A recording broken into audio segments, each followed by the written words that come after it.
Welcome to the Steady On Stronger Together podcast. I am your host, Angie Bauman. It is quite possible that you need no introduction to my guest today, Christy Nockels. Maybe her voice has touched your heart as she sang with her husband in the group Watermark or led praise and worship with Passion conferences. Maybe you're one of the thousands of people who download her beautiful podcast, Glorious in the Mundane. Maybe you've heard her teach and give testimony through countless media appearances. Whether or not you are already a follower of Christy's, I believe you will be encouraged by her latest project, a book she has titled The Life You Long For, Learning to Live from a Heart at Rest. In the book and through our discussion, you will hear the honest reflections of a woman who has achieved the kind of success the world calls great, only to have God teach her that the greatest success of all is living her life knowing it's not what she's done, but who she is that makes her so precious to him. Let's listen in. Hello, Steady On community, and welcome to this Stronger Together conversation. I'm Angie Bauman, and I am here today with Christy Nockels. We get to talk to and visit with and learn from Christy. Christy, we are so glad you are here. Thank you for joining us for a few minutes. Thank you so much for having me. Christy is a Nashville-based singer and songwriter and author and worship leader and host of the popular podcast Glorious in the Mundane. And she and her husband, Nathan, have toured the country as the group Watermark. And Christy has a brand new book you are launching, birthing into the world. Beautiful cover, The Life You Long For, Learning to Live from a Heart at Rest. And I will tell you, Christy, one of the most challenging things that I have heard in a while, and I'm still pondering it and wrestling with it myself because I do not have a good answer yet, but I know you do. And so I'm going to put this kind of back to you. But one of the things you challenge us with in your book is to consider introducing ourselves without describing what we do.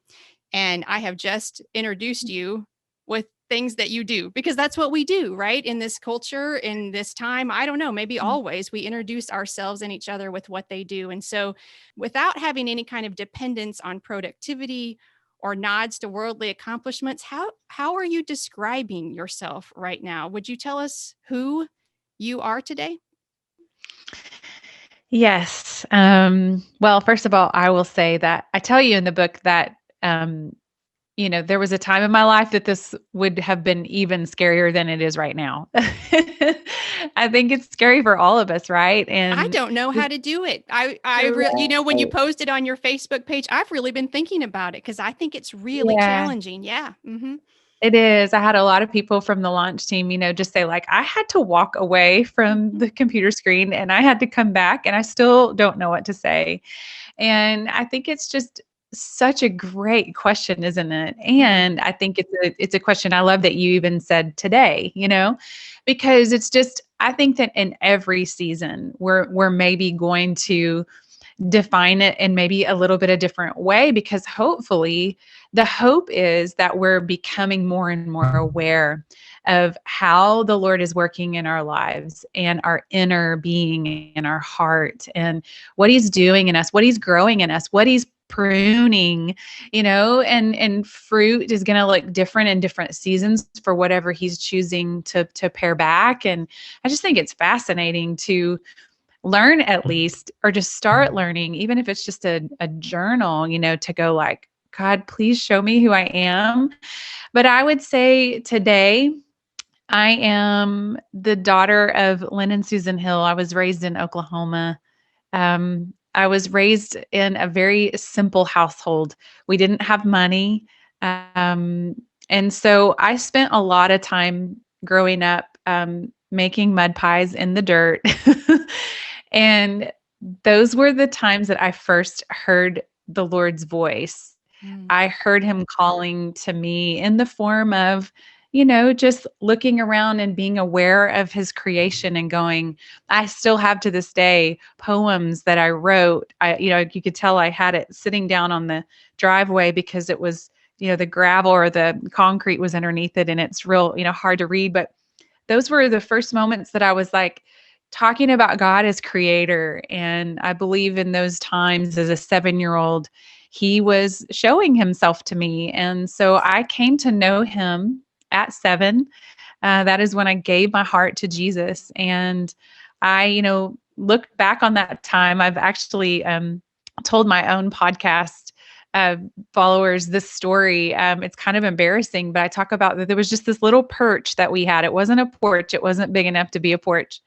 It was just this little perch that we had off of the laundry room in the house that I grew up in, which was just tiny. And I remember that was the spot where, God was speaking to me, but also I remember I specifically had a season in my life where I would go sneak a little handful of dog food, and I would sample dog food.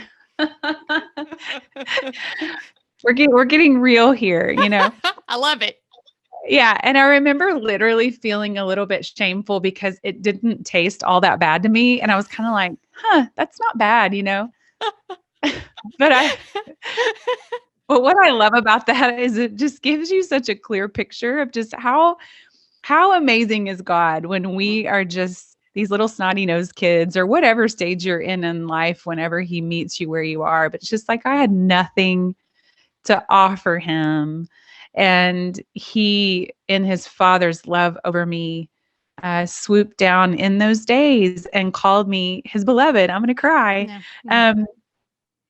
And so I became his beloved at 7. And I think why I'm so passionate about remembering who I am, without all that I do, it's because all that I do eventually, when I was in my 30s, got in the way of that. Yeah. And so I love to think that I'm in these days remembering all the more every day, even today, just who I am as his daughter and what that really means for you and me when we remember ourselves as his daughters, and how he created his beloved to truly live and have our being. It's in him, it's from him.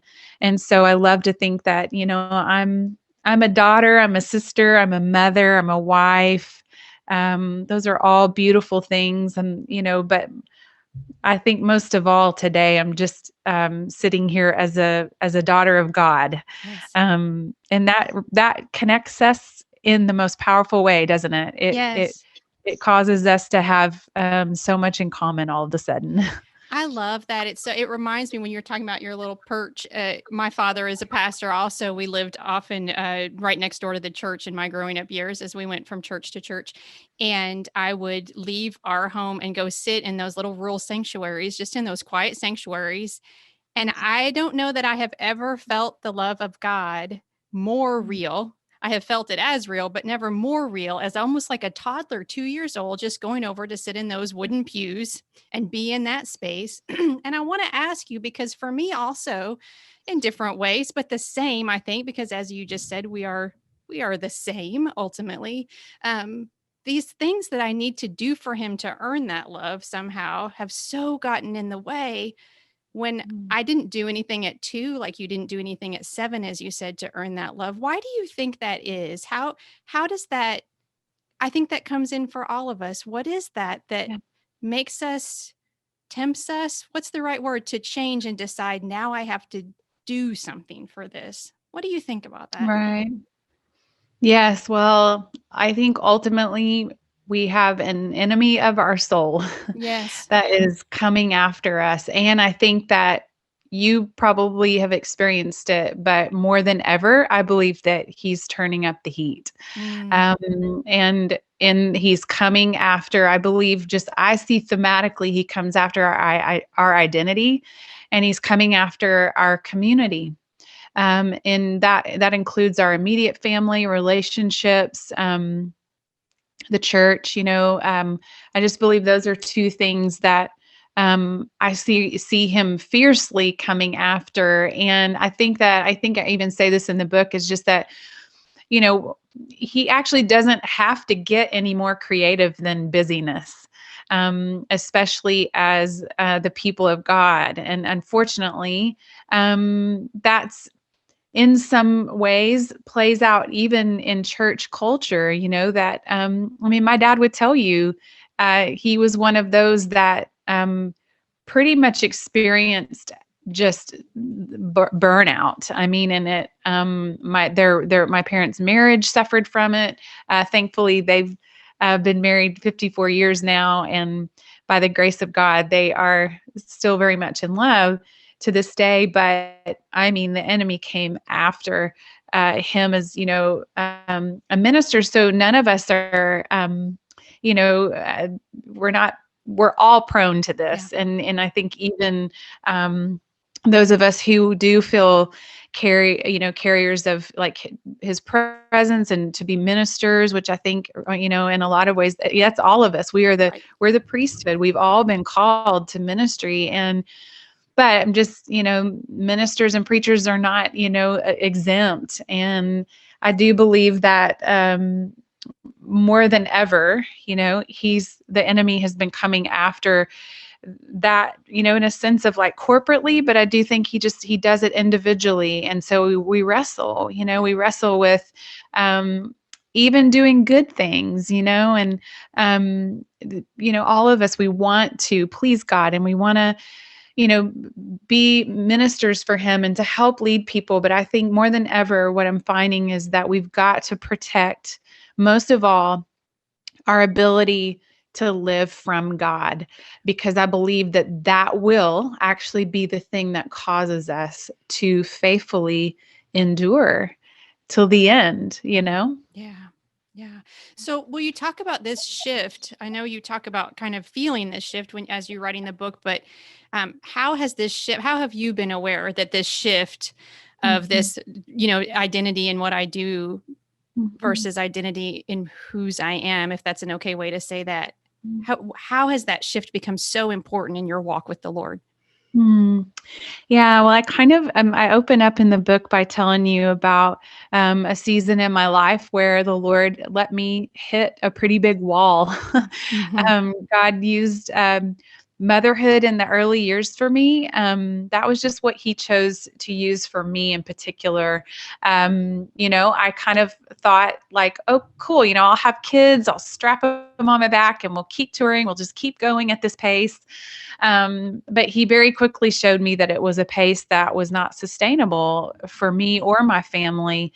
And in the middle of all that, what he really revealed to me, and I call it my farm table epiphany. I was in Psalm 37 that morning, and really, that's actually how I was saved as a 7-year-old. So I love to, look back on that and think, wow, he was literally bringing me back to my gospel story. Mm. And the really what the, cavernous question was like, do you really trust me Yeah. with your righteousness, like Yeah. your rightness before me?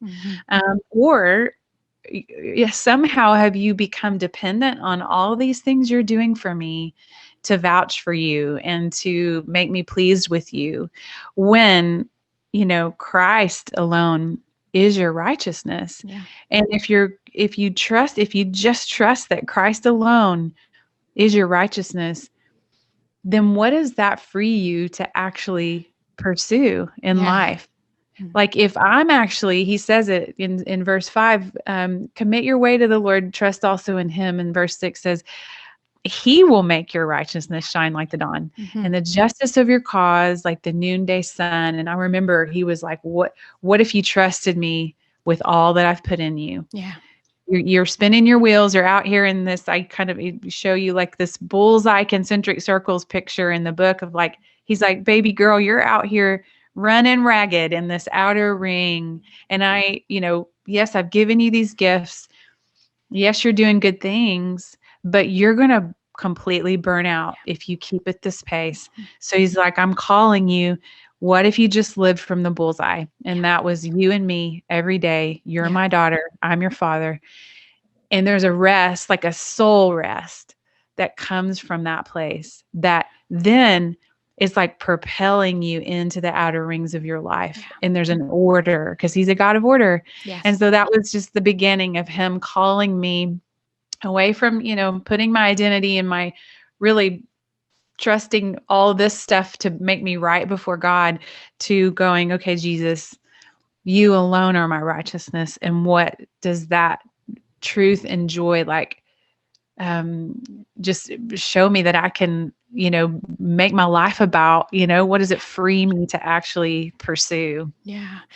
The freedom, I think it scares me a little bit sometimes, which is why I resist it. I don't know about you, but I keep myself too busy. I talk about this a lot to this community, how that's a problem for me. And I go on every once in a while, I go on what I call a schedule diet, because I get to where I'm like, it's too much. It's too much. My portions are too big. I can't fit in my calendar anymore. Right.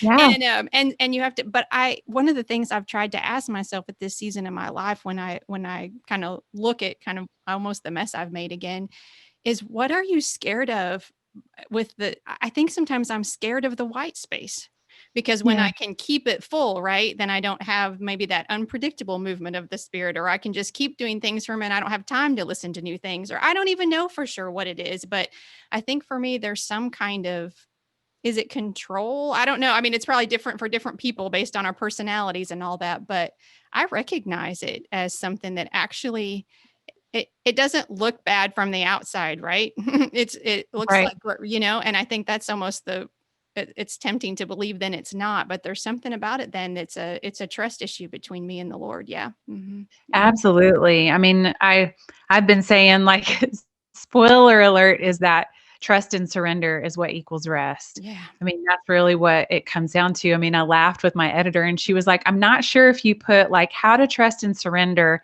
that people would buy the book if you put that as the title. That Every doesn't one of us sound as fun, Christy. That's not as fun. yeah, every one of us want to rest, but it's a whole other thing Yeah. to trust and surrender. But my brother, I talk about him a lot in the book. And Yes.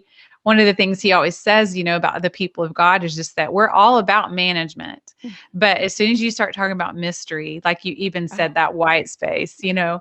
it's like we're like so afraid of mystery. We're even, I think sometimes we even keep up the hustle because we don't want to have to be invited into the mystery, because it's scary, It is scary. Yeah. I don't know. Sometimes I think I don't know that I want to look at myself that closely. And I sure don't want to have the experience where you're looking at me that closely, you, the Lord, right? Or looking at me that closely. And yet, in the times when I've done that, there's been such growth.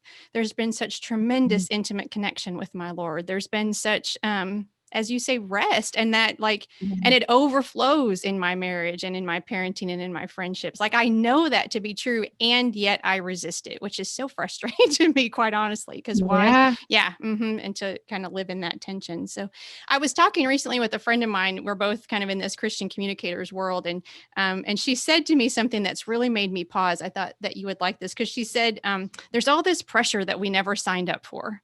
And that made me just like pause and think about what she was saying, because I think there's a connection to that feeling. And I think no matter what we're doing in the world, probably a lot of us could identify with that, where there's just all this pressure I didn't sign up for. And I wondered, how does that maybe connect with what you write about, that difference between what you call living from God instead of living for God? Would you kind of talk to us about the difference between those two things? Yeah. A couple of weeks ago, we were out in Colorado, and we periodically go out to this place called Lost Valley Ranch, and we were out there getting to lead worship for their staff. And I was out on a horse, and, in the mountains, there's snow falling. And I literally had this epiphany. It's like our lives are actually not set up here in the pace we live in to literally live as we were created to live. It's like your friend was saying, it's like this pressure that we didn't sign up for, but like, yet, the Bible is like, it's showing us this, grand story of God and, his beloved, and the life that, he's called us to as his beloved. But yet life, and even sometimes, sadly, church culture isn't even set up in this way where we can really live intentionally the way we were created to live. But somehow, just being out on that horse, I was like, there was something about it of just, he was stripping away all the things that I'm used to, especially with a book launch and all of that, just the calendar and all that stuff. We didn't even have cell service. And it was just like this, like, and of course you're just immediately like so much more aware of just that of his creation around you. And, I was just like, it was such a breath of fresh air. And I think that is such a picture of really how we were genuinely created to live. And that's like this picture, I think, of like what it's like to live from God. But then it's like, okay, well, how do we do that in the actual pace and in the pressures that we didn't sign up for? And I think that, if I had to just kind of will it down to some, practical things, I really think that even, our time with the Lord has become a part of that checklist. I know for me in my 30s, whenever I had this like farm table epiphany that I talk about in Psalm 37 that morning, and it changed my life because I think, I had looked at it like, okay, it's all or nothing. I can literally do the Beth Moore Bible study with a candlelight for an hour, or nothing else is good enough. Yes. Because it was just like, I've got to meet with God. It's got to be this holy time. Of course, I've got these kids, just at my feet and screaming and stop making noise. I'm trying to meet with the Lord, right? Yeah. Totally. Don't you see my setup? I love it. Yeah, totally. But yeah, one of the things that changed my life was in that time, where I was kind of in that like all or nothing, or just like I was grasping at, okay, what does this look like to live from God in this pace? I met this songwriter. Her name's Terry, and she's a mother of 9. At the time, she was homeschooling all 9 of them. But she was writing country songs, and she was at our house, and my husband was producing this demo for her, and she'd asked if I could sing the vocal for it. And I was like, sure, but later I was like, can we go to coffee? Like, how do you have 9 kids and you're writing songs? And I remember just sitting with her, and like tears are rolling down my face. And I was like, how do I do this? Like, how do I meet with God? Like, how do I commune with him in a way that isn't that checklist, or just isn't that thing that's like, okay, well, check, got that done. And she said these words to me, which I know were the Holy Spirit's words to me, but she said, you invite the glorious into the mundane. And that was, at first it was kind of I'm like, no, I need like a checklist to put on my laundry room wall that here's the 411 on. If you do these things, you will have this, right? Totally. Right. Yeah. But then I drove home, and I remember just thinking like, okay, there's no excuses. Like, if I can invite you into the mundane, then I can't escape. Like, you are everywhere, God. And so I remember in that season, my minivan I called it my sanctuary. That's where, like, I probably wrote, no joke, 50 or 60 songs in that minivan on my way to the grocery store or in the carpool line. If I had a 30-minute drive, I would turn the music off and I would just talk to God. And so it was like, okay, like communion with him is an all-day thing. My quiet time in the morning, I maybe only had 10 minutes, but it wasn't over there.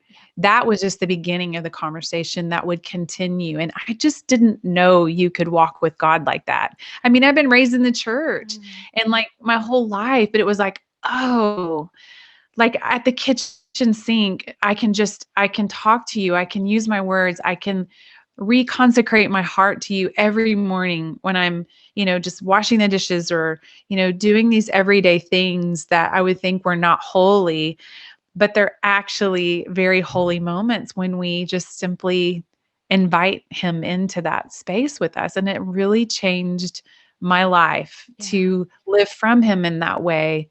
Right inside of, all these little tasks that I used to think were inglorious, but inviting him into it made it glorious. I think that's so beautiful. And I think people need to hear that because we do, there's this maturing process that happens can happen even while our life feels like it's crazy or maybe out of control or whatever. I know one of the things that's helped me so much is when I have like anxiety or nervous feelings or negative feelings, or if I feel impatient with my children, all those things, like if I will pause and just offer that up to him, right, and That's right. receive what I need in that moment, I think that's what you're talking about, where there's this consistency with him.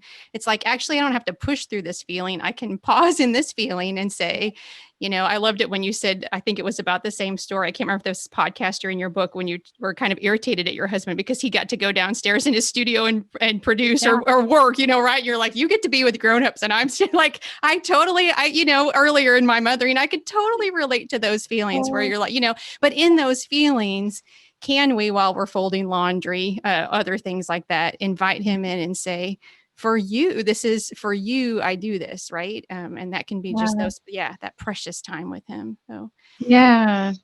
but what about, let me ask you this question. What about through the difficult seasons? Like that's the mundane everyday thing, which I think totally is the right way to just continue that Mhm. consistency with God. But I know even for yourself, you've talked openly about your family's in a difficult season right now with your mom's cancer diagnosis and book launch and all the busyness. And so what does this look like when maybe we're in a place where it's just a really difficult season, unexpected circumstances, old pain maybe that continues to surface? How do we live from a place of rest that God invites us to when that's our reality? Yeah. It's such a good question. In the book, I talk about several different winters of my soul, and I experienced hearing loss. I tell you about that.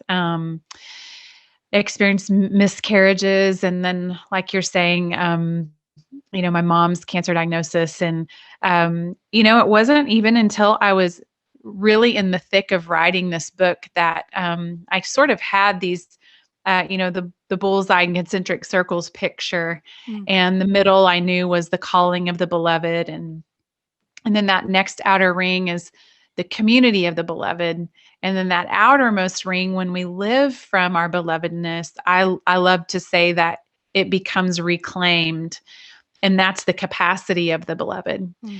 And but it wasn't until I was really writing through some of those latter chapters. One of them is called like Heart Like a Honeycomb, and it's about my miscarriages and seasons of hardship and what it looks like to rest even in those kind of seasons. And as I kind of was looking up the word capacity, the Lord just showed me, that we can look at capacity in two different ways. There's actually several different definitions of it, but we think of capacity like cranking out things and what we got to get done and what we need to supply.